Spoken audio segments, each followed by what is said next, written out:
Appreciate it. My name is Mary Starrett, Chair of the Yamhill County Board of Commissioners.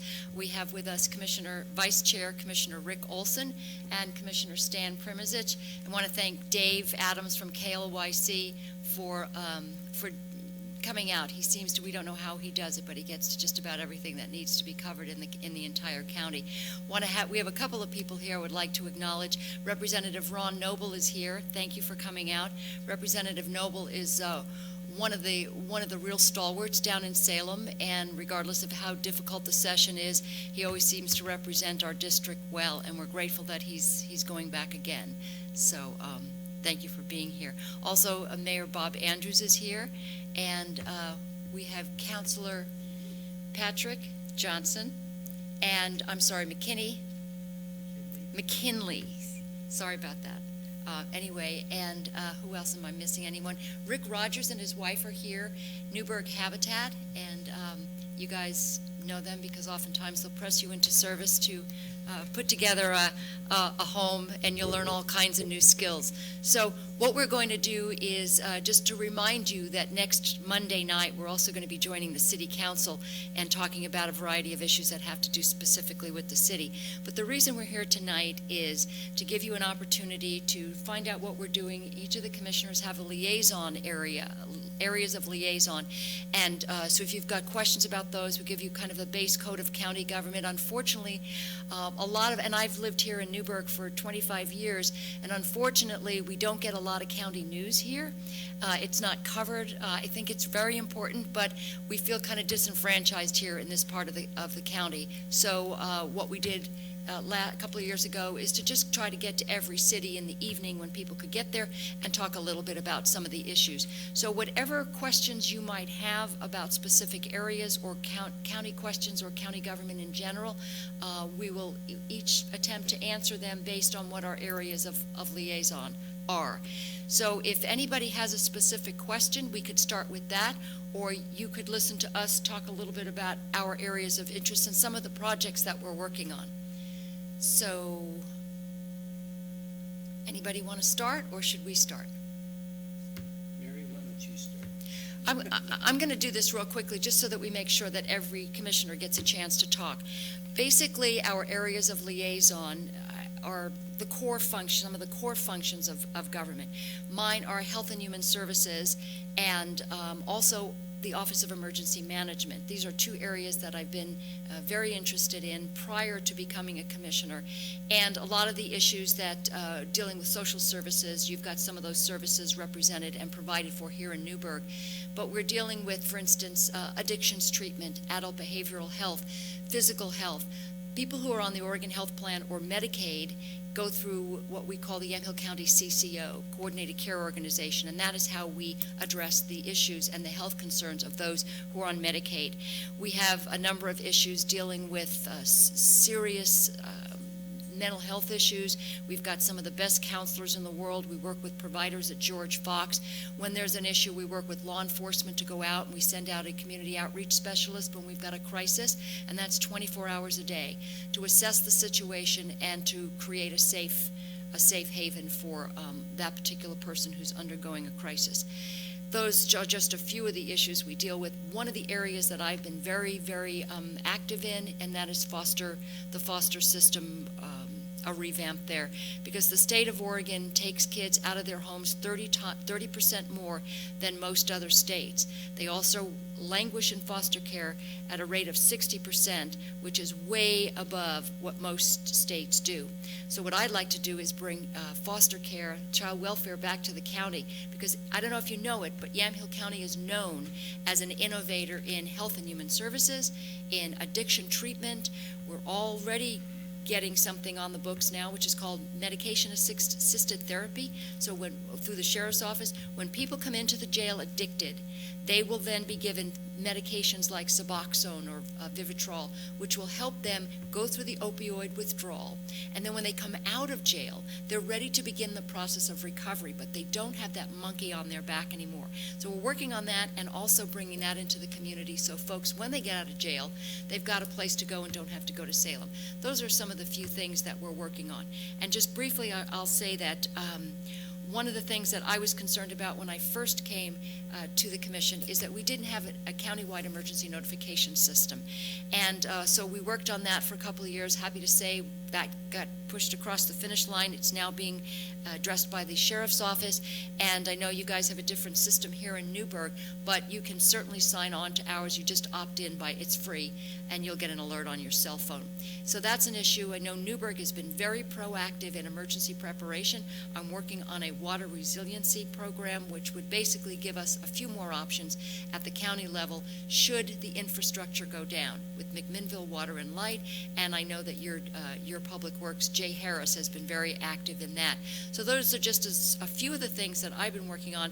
One more thing is that when we see county foreclosed properties that come through, somebody defaults on their property taxes, what happens in the state of Oregon is that all of that gets taken. In other words, when you lose your home because you haven't paid your taxes, maybe you just owe $2,000, the state of Oregon is one of only a handful of states that will not only recoup the back taxes, but they will take all of the equity in someone's home. So when someone loses their home, they leave with nothing. So I've tried to get that changed at the county level. Unfortunately, we can't do anything, but what we can do is try to get a change at the state level, and maybe we'll have Representative Noble work on that, because I think that's a takings issue, where you're basically taking someone's equity and their property when all you're owed is the back taxes. But right now what we're working on is getting folks a little bit of help if they're on the radar for losing their homes. So we're working with the Housing Authority, and we're working with YCAP to get people a little bit of help so that maybe they won't be on that list of foreclosed properties. Commissioner? Thank you. Thank you very much, Madam Chair. Thank you, Madam Chair. I'm in my second year, going in my second year as County Commissioner. And this year, I was given some responsibilities. I had a few of them last year that really got me to start looking at life a little bit different. My areas right now are, I like to refer to them as community justice and not criminal justice. That consists of the sheriff's office, juvenile probation, juvenile detention, anything that has to do with our criminal justice system. I'm also responsible for the liaison for our taxation and assessment department as far as how we do assessment and how we do taxation. The clerk's office, and then this year I picked up Veterans Affairs from Commissioner Primisich, and what we can do to improve service for all of our veterans in Yamhill County.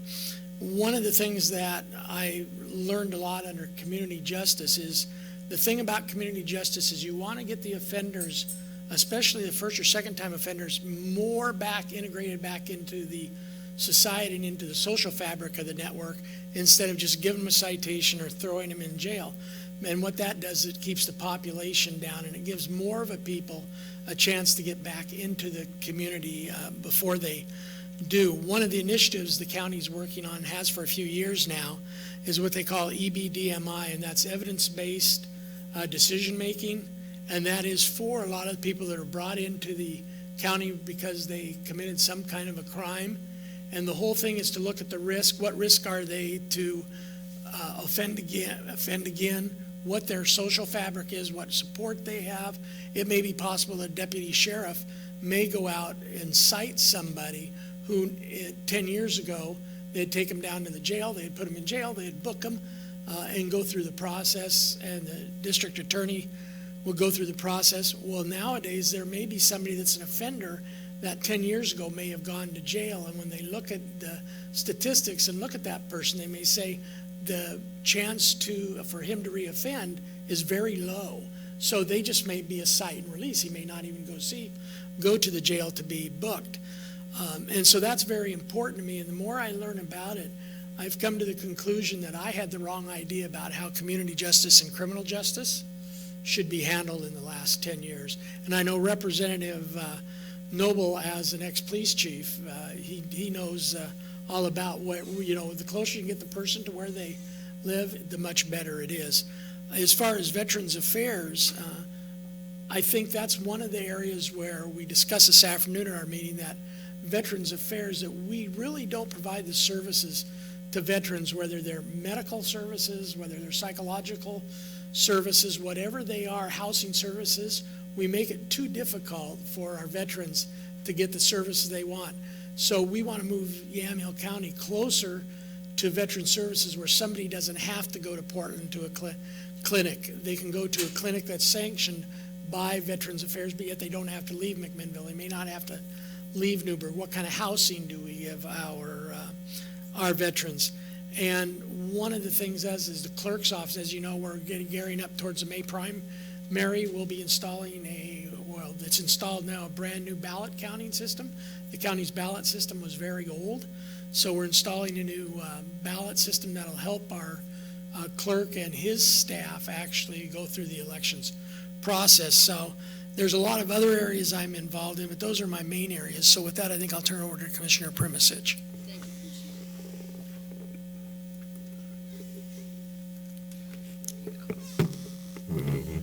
Thank you. I really want this to be a town hall. I want to hear from the local citizens. My area, my primary area is Public Works, which is, we have 800 miles of road in Yamhill County and 33 bridges. We are charged with maintaining those roads and making them passable.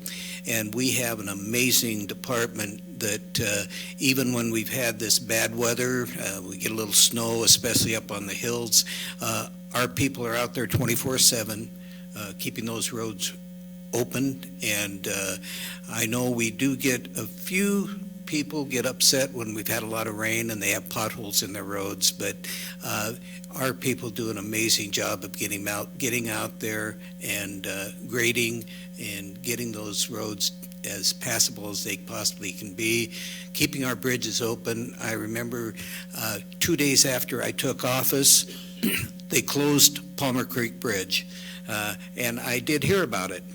And I'm really, really happy to say that through a lot of effort on the part of our Public Works Department, that bridge will reopen in about 8 months. So before my first term is over, it closed before I got in office, but it's going to open before I finish my first term. So, but our Public Works Department does some amazing work in keeping our roads. But if anybody has any comments about it, that's why we're here. I want to hear about any concerns you have, because we want to address them. I'd rather have them addressed before they become a major problem. I work very hard on economic development. I structured a Vitality Summit here in Newberg 2 years ago. We had it over at the Cultural Center and had 93 people, actually paid $20 a piece to come and involve themselves in what I thought was the beginnings of a really positive structure toward economic development in the county. We followed that up 6 months later with a second session over in McMinnville at the airport. And we got 73 people to come out and do the same thing. As a result of that, now we were able to get an $85,000 grant from the Ford Foundation to continue the work that came out of that Vitality Summit. We've got some great people. One of your local citizens, Cara Biggerstaff, has been doing a yeoman's job, but I paid the price because he got me to be on the board of his Chehalem Innovation and Accelerator Center, which is they are giving opportunity to young entrepreneurs, and I think it's a fantastic program. I've had the opportunity to work with George Fox College, the engineering department, and connecting them with USDA and developing some programs that Dr. Harder had in mind over there. Newberg's such a vibrant and wonderful community, and I get really excited when I get to come over here and see all the things that are going on. You've had a stable community government, which has been very beneficial with Mayor Bob at the controls. And I know your current city administrator, Joe, he keeps everybody on their toes. Every time you pick up the phone, he's asking for something. So and I'll tell you, every city needs somebody like that. But anyway, again, public works, economic development, workforce development is another thing. I serve on several boards at the state and national level on both economic development, workforce development, and my fellow commissioner does the local veterans. I'm on the State Association of Counties co-chair of the Veterans Committee there, and then I'm the vice chair of the Veterans Committee for the National Association of Counties. And there are some really, really dynamic things coming out of this new administration that will, I think, benefit veterans tremendously. I was in Washington, D.C. last week, met with the Secretary of Veterans Affairs, and they are working really, really hard to streamline, as Commissioner Olson mentioned, streamline services to veterans. So I said before, I want to hear from you folks, but this is just some of the areas that I'm involved with. We all work 24/7 actually for the citizens of Yamhill County, and we have a variety of different activities that we're involved with, but those are our primary areas. So thank you all for being here. Thank you, Commissioner. So at this time, if anybody has any comments or questions, would like to step up to the mic. Dave, is that right there? If you just give us your name and let us know what's on your mind. Sure. Hi, Dennis. I'm Dennis Lewis. I'm involved with economic development in our community through, is there a way to turn that on? Okay. So in any case, we have a charge of figuring out what to do with the transfer lodging tax that comes into our community through our city establishments, hotels, and so forth. But there's no way to capture that tax through the county. Do you have any concept or thoughts or how that might work? You know, so many of the B&Bs and different rental homes are outside of the city.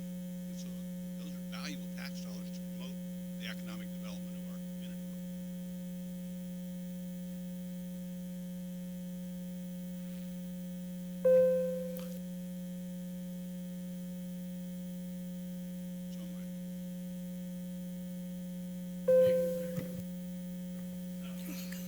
So Thank you. If you'll put on your calendar March 21st, 3:30 at the McMinnville Library. that's on my calendar. I have signed up already. Okay, because we started a task force here a few weeks ago, well, a couple months ago, and we've been working toward engaging the entire county and looking at how we can have a very robust and complete tourism activity for our county. And this task force, this is one of the first things we're going to do, is bring as many interested people into the library on the 21st.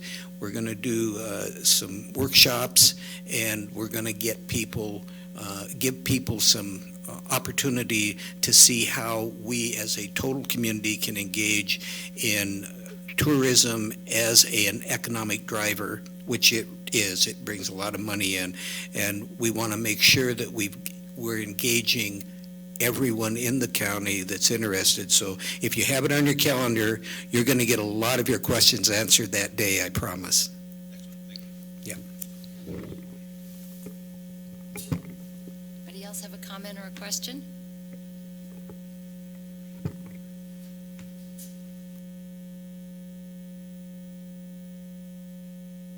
Good evening. Is that on? Rick Rogers, thank you for being here. Let's see, I guess, first off, regarding regarding veterans and veterans housing particularly, I guess recently in the short session, and I'm not sure if you're aware, but they increased the rate of the document recording fee, and quite a bit of that money is supposed to go to veterans housing. So I guess with that, has there been any thought, and I can't recall in the last number of years, where there would be sort of a housing summit for countywide housing summit? We all tend to operate in our own silos, our own municipalities. Newberg's done quite a few things that I think are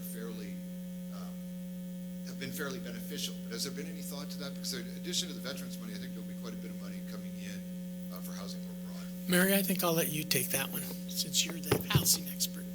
Thank you. I don't know if I'd be considered an expert. Thanks, Rick.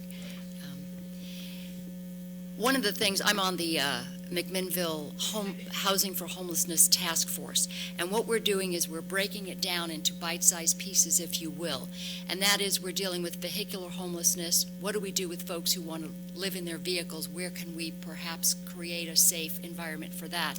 I'm specifically interested in providing sheltering youth. In other words, when kids are aging out of foster care, they don't have anywhere to go. So that's another subset. We have senior women. So we've dealt with it. For instance, Church on the Hill is looking at a project where they would actually have an enclave where folks could move in there. There would be supports there. So it's being handled in a variety of different ways. One of the things that we started doing, and I'm really proud of this, is we take a look at, we talked about foreclosed properties just a moment ago. As you know, Rick, the county has a lot of foreclosed properties, and Newberg Habitat is going to be able to take one of these homes and actually rehab it and get it back on the tax rolls and back as a home for somebody. But one of the things we're doing is we're taking some of these foreclosed properties and then making them available for nonprofits. For instance, one of the ones we talked about this morning or this afternoon was we have a foreclosed property right across the street from the Gospel Rescue Mission in McMinnville. This was something I was hoping I wanted to snag it for a youth outreach center, kind of like to pattern it after youth outreach here in Newberg. But we were not able to do it because we're looking at not a sober population that would be living by the shelter, and we didn't want our kids leaving there and interfacing with people they shouldn't. So what we've done is we've said to the Gospel Rescue Mission, what can you do with this? Well, they want to put together a life skills training opportunity. So folks would live in there for 18 months. It would be supported housing. It would be 5 extra bedrooms in addition to that they would like to add on to that. So when we look at those, what the county can do is to take what is our inventory of foreclosed properties? What are some of the things that through Housing Authority of Yamhill County we can do? And they're doing an awful lot. And then also take a look at what we can do in our variety of subcommittees, whether it's veterans housing or sheltering youth. But I do know that what we're doing in these little groupings that we're trying to break it down is we're looking at what the churches can do. We are looking at the whole tiny houses thing, which has really been a problem because we can't just get these houses and put them where we want. We're having some significant challenges, and perhaps Representative Noble can address on how we can fix that at the state level. But if you see what I'm saying is we've got a lot of hands are working on this one project from a variety of different. Did that answer your question? It did, yes. Okay, great. Representative Noble, would you like to address the issue that we have with not being able to site tiny houses where we'd like?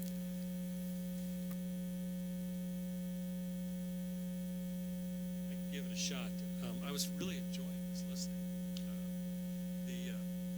I assume you're talking about EFU land, urban growth boundaries, the city's just controls that land use and issues, zoning issues, and right. Piece about when you have a tiny house, it is not considered something that we can, for instance, because of the way it's regulated, we can't, if it has an axle, it's an RV. If it, that whole part, if it doesn't have an axle, do we consider it a building, and then does the planning department do the inspection?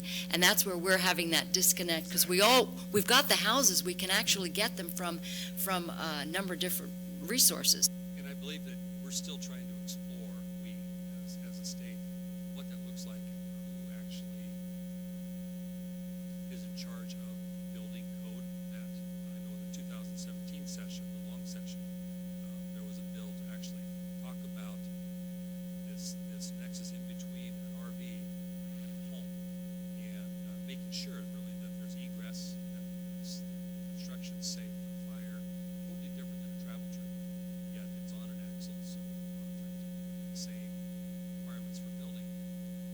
didn't meet the requirements for permanent residence.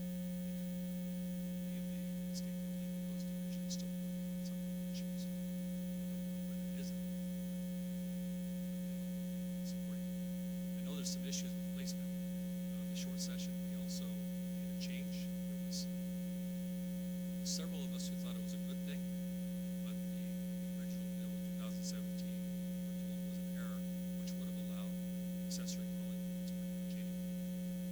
That has been fixed, and now it's back into road boundaries, which it really needs more discussion before there's a lot of work that's gone into our land use planning for decades just to set it aside. Some good discussion.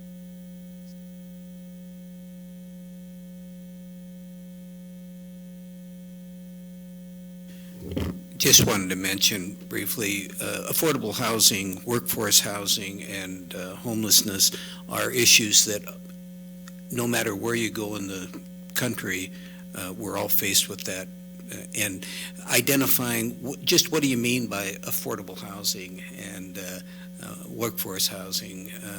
But with the homeless issue, the city of Eugene has developed some very, very strong and unique methods of dealing with it. And I'm going down there to visit with Richard.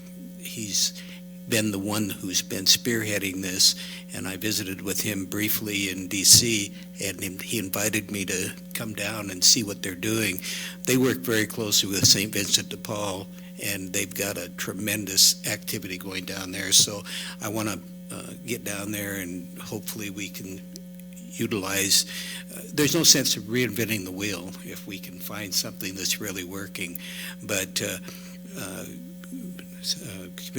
Representative Bonamici was in town yesterday having a town hall meeting, and affordable housing was right up there on top. Working with economic development, there's three things that we hear constantly: affordable housing, transportation, and workforce development. I mean, without those, and then down the line comes the thing that Representative Noble just mentioned, the urban growth boundary and the restrictions that we have on land use.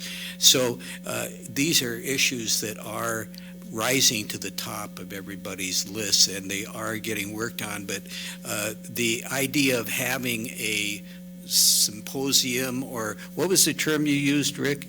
Sort of a summit or On housing as a county, I certainly would be supportive of seeing how we could pool the energies of Yamhill County to address that issue, because we can do so much more working together than we can in these silos. So Yeah, just one comment on the tiny home thing. I heard this morning that actually the city of Yamhill has sort of model criteria for that, even though, as Representative Noble mentioned, the difficulty of classifying what the thing actually is. But Yamhill, right in our background, in our backyard, has very good regulations for it. Yeah. So that's an example. Just on the tiny home topic again, is that the cities, McMinnville is also working on that, and the cities are going to have an easier time with those regulations than the county is, and so that's why we've not been able to. As a matter of fact, at Blanchet Farm, which is it's a farm out in Carlton, and I'm sure you're familiar with the work that they do there. Men recovering from addiction issues are there learning skills, building tiny houses, and then when they come out, they're actually members of the contractors union, so they've got their carpenter's card and they can go right to work. So we've met with Greg Baker, and we've been frustrated because we have access to these houses that we could site. We've even got place, a church on the hill is willing to let us site them there, a variety of different churches in McMinnville, but we just can't get them past the rules and regulations. But we're working on it. So, and I know Representative Noble will be as well. And they're building 32 of them. They got a grant from the city of Portland. Portland won a grant and hired them to build tiny houses. Then Portland got a new mayor, and the new mayor didn't want the houses. So now Blanchet Farms is trying to do something with them before they have to give the money back. So we want to definitely help them do that. All right, anybody else got a question, got a comment, got an issue?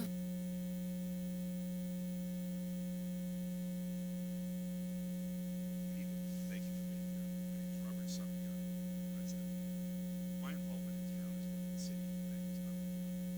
And one of the questions that people ask me is, what does the county do? So, we do a lot, around the rural areas and other places. But my question to you is, what do you see your charge as being as county commissioner? Or services or benefits you provide to citizens? Can I take that first? Thank you for asking that. And one of the concerns I have about the fact that the local paper doesn't cover county issues is because of that. You don't know the breadth and the width of what the county does here in Newberg. So when you kind of feel like you're cut out of the whole county picture because you're not even hearing what we do, most people will say, well, what does the county commissioner do and what does the county do?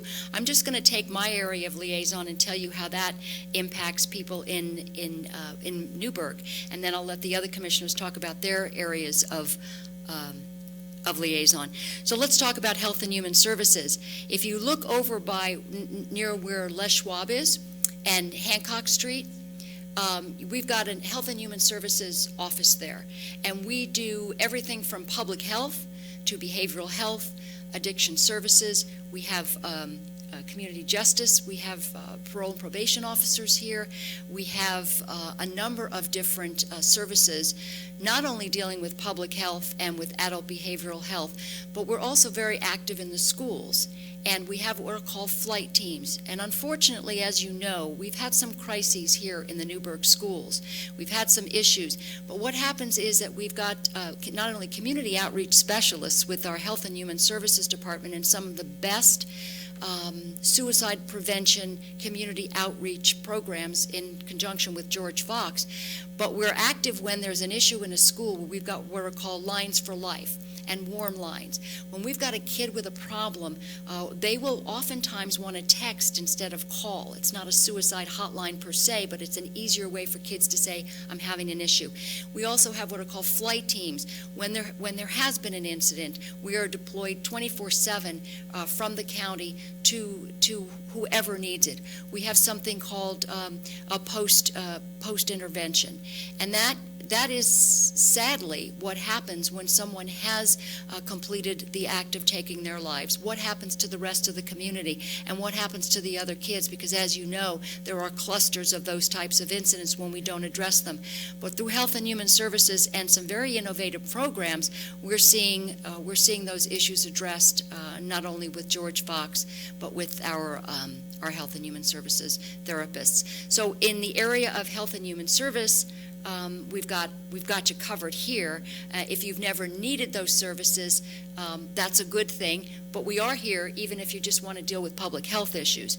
As far as emergency management goes, you've been a very, very proactive city manager here working on that. But our county, Brian Young, has worked very hard, I believe, with the city to help with some of those issues.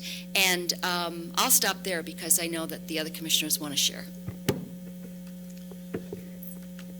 One of the areas that I'm responsible for now that Commissioner Olson was doing a year ago, we kind of swapped. I gave him veterans and I took back transit. But transit is something that is critical to all the citizens, not just Newberg, but all of our cities, getting to work, getting to stores, getting to wherever they need to be. We have transit here in Newberg with local routes as well as the connections to Tigard and further. So that's part of what we do that connects you. But when you look at the connectivity of all of our roads to get around, something that a year ago would have been right up the top was Newberg-Dundee bypass. You know, now that we've opened that first section, people are just, it's there, they're used to it already. But 12,000 cars a day are running on that bypass, which means they're not coming down through the city. The city of Newberg is getting their streets back. And as I mentioned, transportation is a key factor in economic development. We do need to complete the Newberg-Dundee bypass, but we also know that 10% of those 12,000 cars are large trucks, which means 1,200 trucks a day are not coming through your city. That's important, and that's not that was a county job. That was done through a county committee that was set up, that Mayor Bob serves on, that your city administrator serves on, that the county has people there. The Parkway Committee has been pushing on that. In fact, the chair of the Parkway Committee has been working on it for 29 and a half years, as I understand. So, but those kinds of activities that bring in all the different jurisdictions are usually headed up by the county. That's the connector, the hub. So to say that there's a specific activity within your city that is done by the county, there are, as pointed out by Commissioner Sterrett, but there are so many things that the county does in our planning department, in our county clerk's department, the assessor's department, that are all connected to the local communities, and without those services, the local communities could not afford to operate.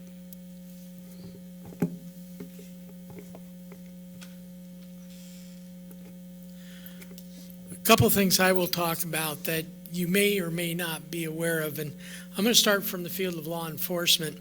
One of the things that Yamhill County does in conjunction with Newberg Police or Newberg-Dundee Police, McMinnville Police, and all of our cities is the Yamhill County Interagency Narcotics Team, or YCINT.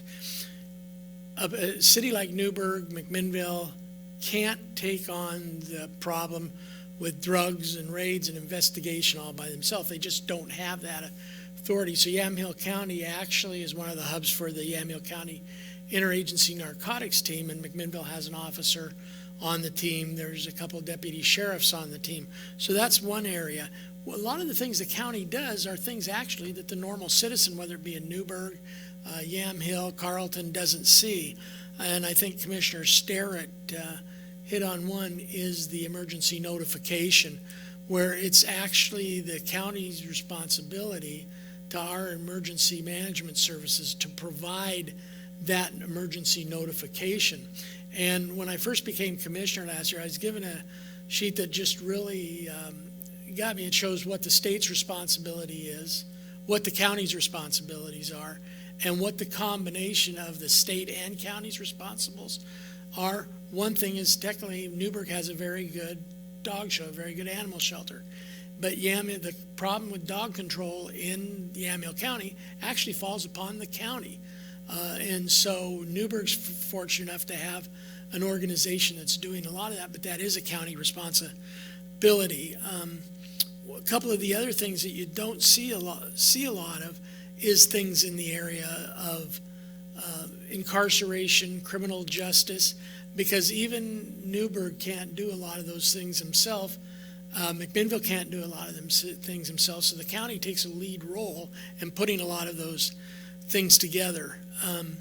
But I think one of the things that I think that we're a leader in through Commissioner Primisich is developing economic vitality for Yamhill County, because Newberg has their own needs, West Valley, Willamina, Sheridan, Grand Round has their own needs, but there has to be somebody that pulls that all together, and it's Yamhill County, or the county, that pulls that all together. So there's a lot of things that the county does, and we interface with the state, that the citizens in a particular city may not see, but those particular cities don't have the resources, the financial backing to do it all themselves. So I think that's very important, that a lot of mostly what the county does, citizens don't see a lot of. It's there, but you don't really see a lot of it. And I think a lot of it is the media coverage, that what we get in by media, I mean in the print media. The county doesn't get very much coverage in the print media for what we what we really do. So, Thank you, Dave, KLYC. yes. Thank you very much, Dave. Yes. The whole county is Dave's coverage area.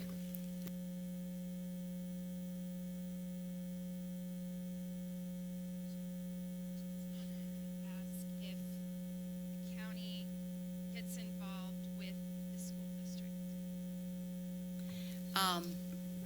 It is not our responsibility, nor is it our jurisdiction.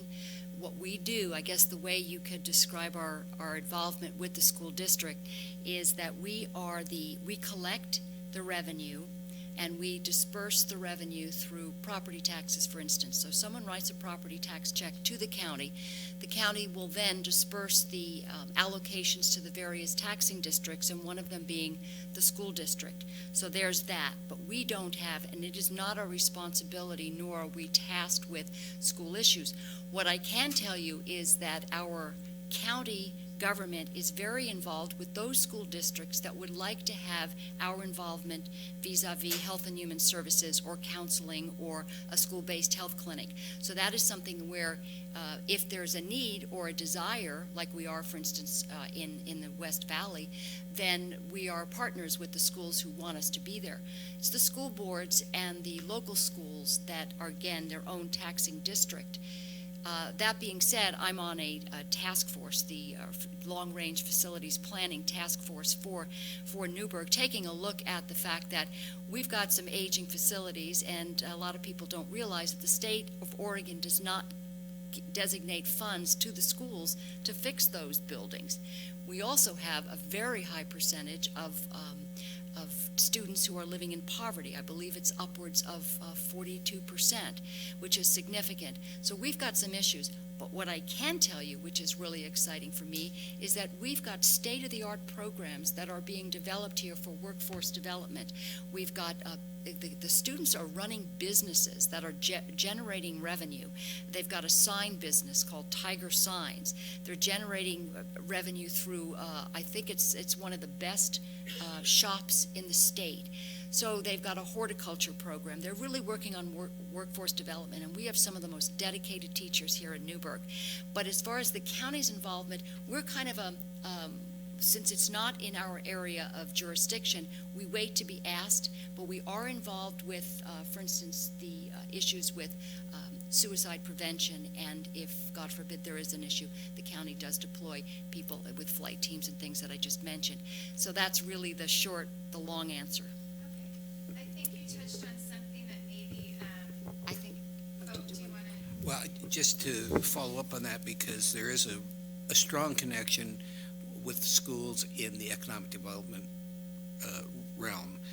And prior to setting up the Vitality Summit, I had arranged for some tours of the county, the first one being with the head man for Boeing in the state of Oregon, and he's also the one that's heading up their OMIC over in Scappoose. To bring him into Yamhill County to see what exactly is happening in our schools. And part of the tour was at George Fox University. We had the new superintendent from Newberg, he was new then, in the meeting with us. We went to ESA in McMinnville. We had the Innovation Center from Dayton involved. We went to Yamhill Carleton to see and work. They've got a pretty robust drone program at Yamhill Carleton. They've got a vineyard that the students, working with Ken Wright, produce grapes, and they did their first vintage, and Ken sold them at $350 a bottle, and all the money went straight back into the school program. We have ESA at McMinnville High School that is a tremendous top 5 engineering students at OSU are out of our ESA program in McMinnville. You go out to West Valley and look at what they're doing with their CTE program. Now, did the county make those things happen? No, but we are their bringing people to the table and seeing how we can connect those dots and keep our educational community connected with one another. I served 24 years on the school board in McMinnville. I served 4 years on the OSBA board. So that's a very important element to me, and it is to our entire county. And economic development is critical, and without developing workforce, I spent 3 hours at a meeting this morning in Salem on workforce development, and the connectivity to our educational system is absolutely critical if we're gonna get there. So yes, we are connected, but no, we're not directly involved with education, but we're not separate from it. So I think you would be concerned with where Newberg is right now, because I don't know if you've heard, but last year they cut 1.1 during the first month of school from our budget, 1.1 million, which cut a lot of support staff and led to a lot more behavior problems, stuff like that. And they're telling us that this coming year they're cutting $4.3 million. So that right there is going to absolutely affect economic development. Who's going to want to buy our houses when they know that we're in a failing school district? We just left a school meeting at the school, that's why we were a little late, at the district, and nobody's taking responsibility for this. So the parents, we have 300 people in a group right now that are so very concerned and have nowhere to go. Principals are telling us they don't know how to handle this behavior problem. So when you said that perhaps we could bring in the county to help with behavior, mental health, they're saying there's a major problem. It's getting worse because it's not being dealt with. How they're dealing with it is evacuating whole classrooms for an hour at a time instead of removing the one student who's throwing a tantrum, for example. And again, no one's taking responsibility, and we're afraid. It's just we don't know what to do because we see McMinnville thriving and Sherwood thriving, and we just feel very desperate at this point. And if you guys aren't the ones, I don't know if you can we reached out to our local rep, Bill Post, and he said he doesn't deal with local issues. So that was shocking. Representative Noble is here. You want to take a stab at that? But don't go away, because I wanted to address something you said.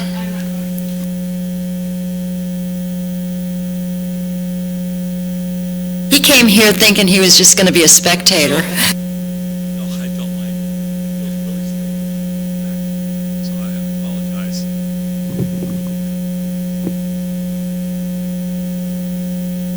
That I don't mind.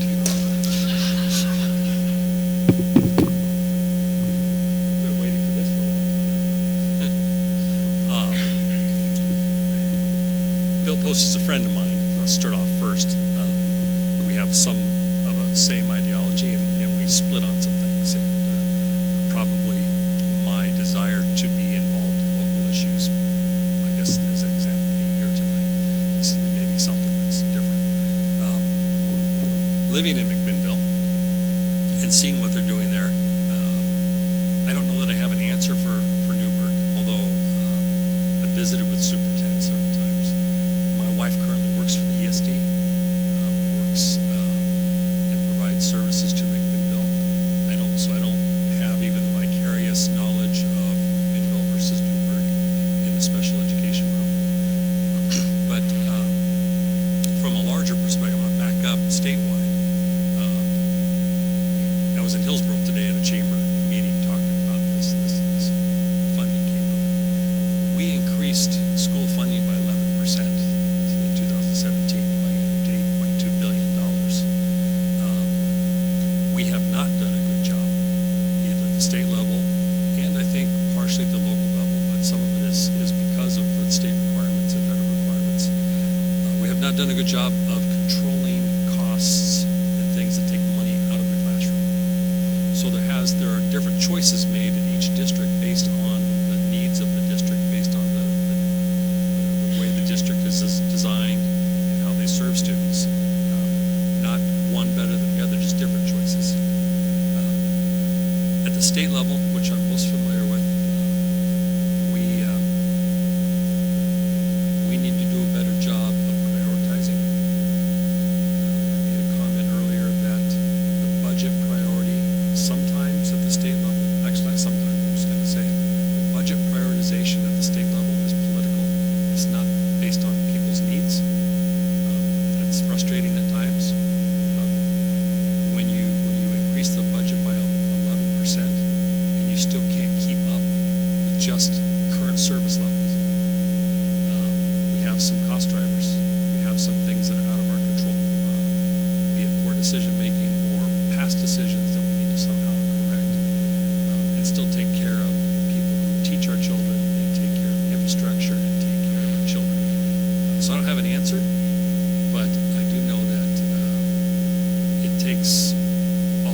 that's a tough one, because,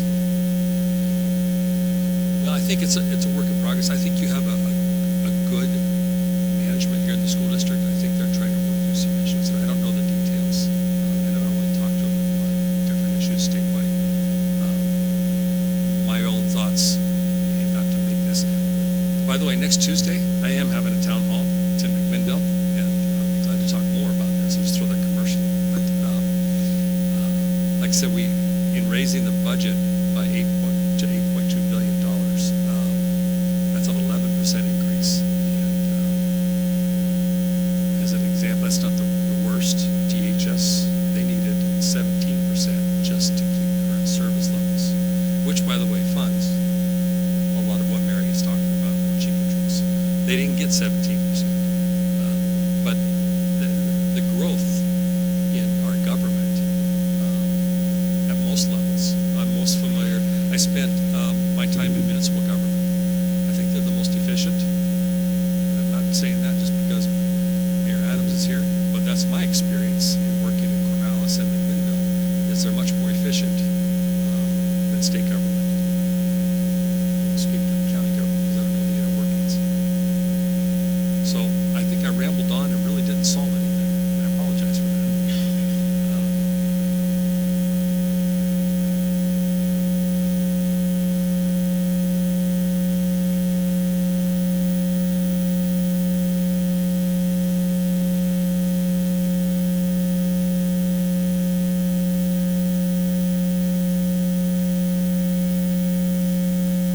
Exactly.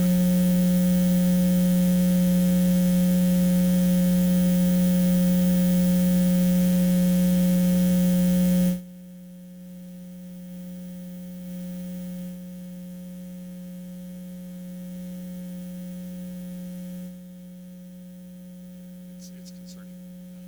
If there's something the state can do, I'd be glad to engage that conversation and look at a long-term issue. I'm not on an education committee, but I do have a voice. So.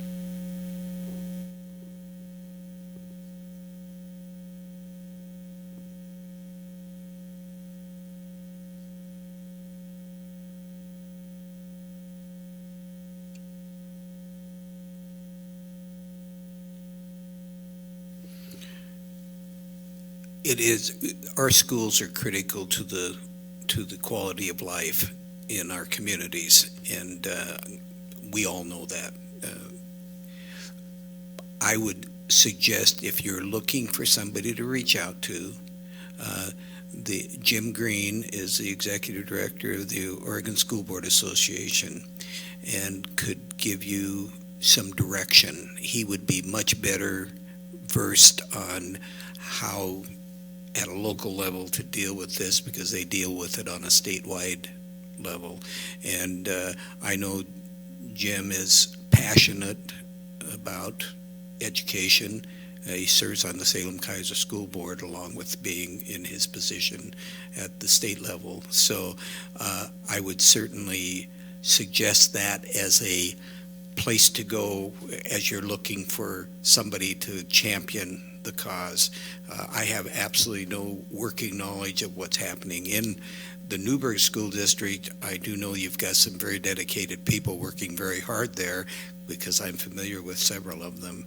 But the budgeting, the school board, having served for 24 years, I know the choices that have to be made at times, and there are issues in a budget that are totally beyond the control of the local people.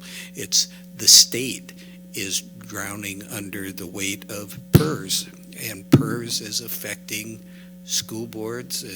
Any government entity is suffering dramatically from the impact of PERS, and it's getting larger, not smaller, the deficit, and it's just it's something that is going to have to be dealt with, but it's going to have to be dealt with at a state level, and it affects all of us. But I would certainly, Jim would be a contact for you to possibly help you, okay? And I'll be more than happy to do what I can, even though that's not part of county government. Your children and the Newberg community are not well served if our schools aren't doing their job. So it does become our problem very quickly. Did you want to weigh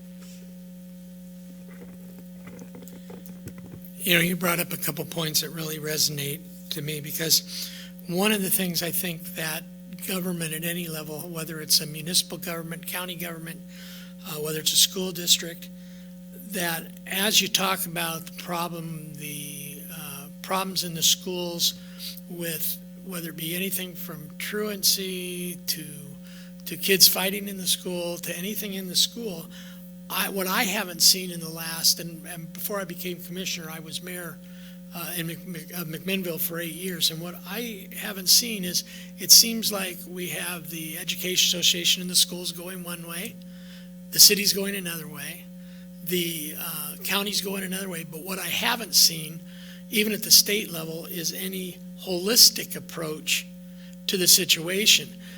Until we come up with a good way to holistically look at things, the kids that you get in, especially in the primary levels, if they're not brought up right, if they're not giving the care and the attention they need before they get into the first grade or kindergarten, there's a good chance that student is going to be that kind of a student all the way through years. And what I would like to see is either through the state or somebody that can sit back and take a holistic approach where every partner, since we're all partners, every partner gets together. The other thing I know, McMinnville just passed the bond levy. I've asked several of the superintendent. We have a great superintendent of schools, a great curriculum director.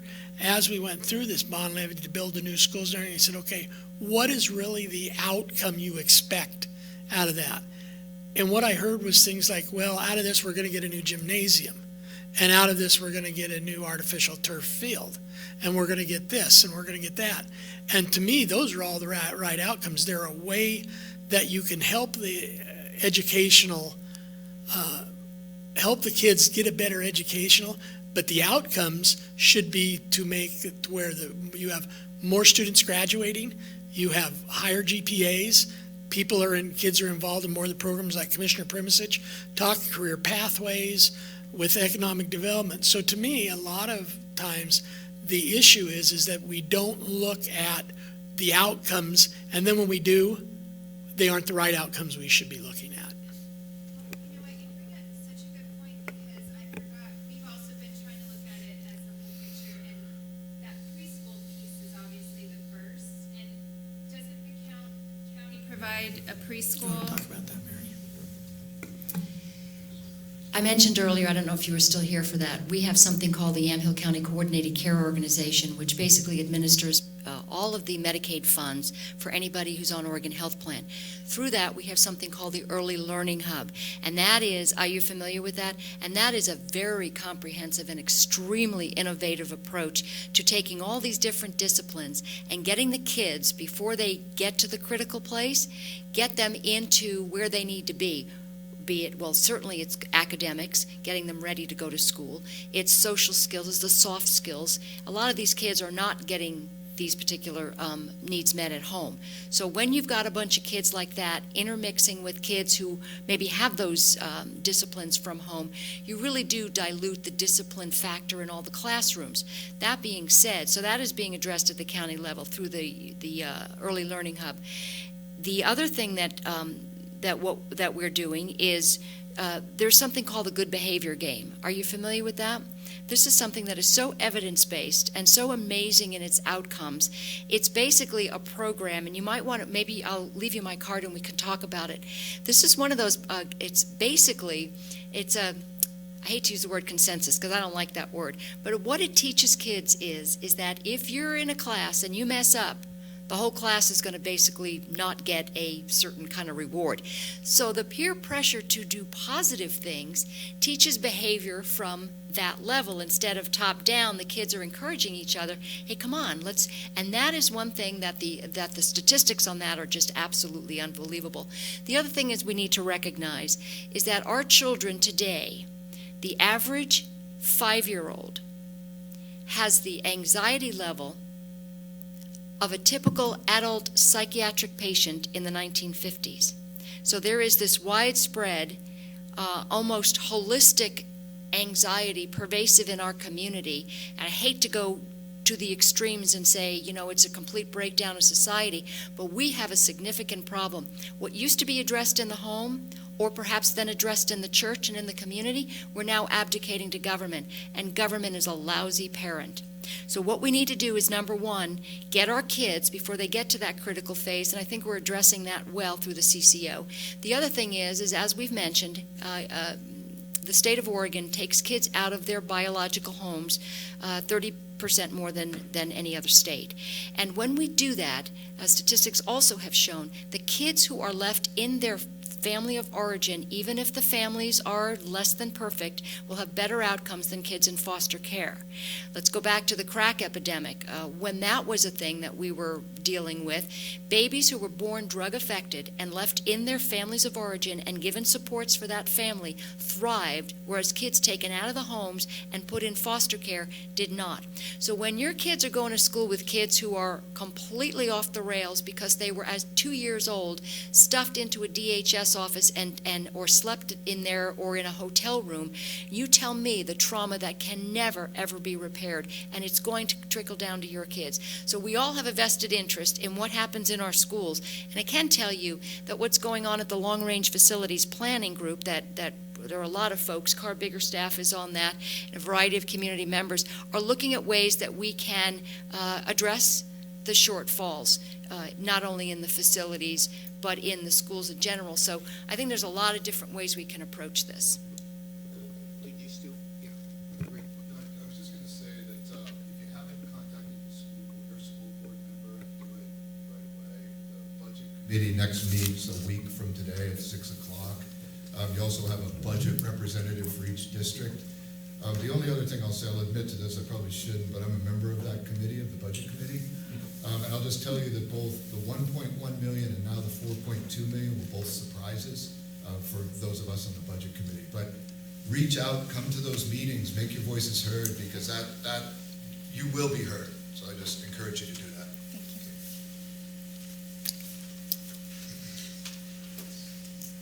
It's really, you're right, it is a crisis. It's a crisis. And I wish we had like an answer. Other than be in touch, and I can put you in touch with some folks who might be able to give you a few more resources on that good behavior game and the early learning hub. Anybody else have any questions or comments or anything else they want to add? I'm just so grateful that we have people here that care so much about, not only having, when I look at what Rick and his wife do in this community for families, get them into homes, once you've got somebody in a home, that's the foundation of our community and our schools. And so thanks for everybody for coming. Please be in touch, and please, you might want to contact your local newspaper and say, we'd really love to know what the county is doing so we can at least kind of get some information and find out what we can do. And just be in touch. But we'll all leave our business cards. And again, thanks, Dave, for coming out. Thank you all. And thank you, Representative Noble, putting you on the spot.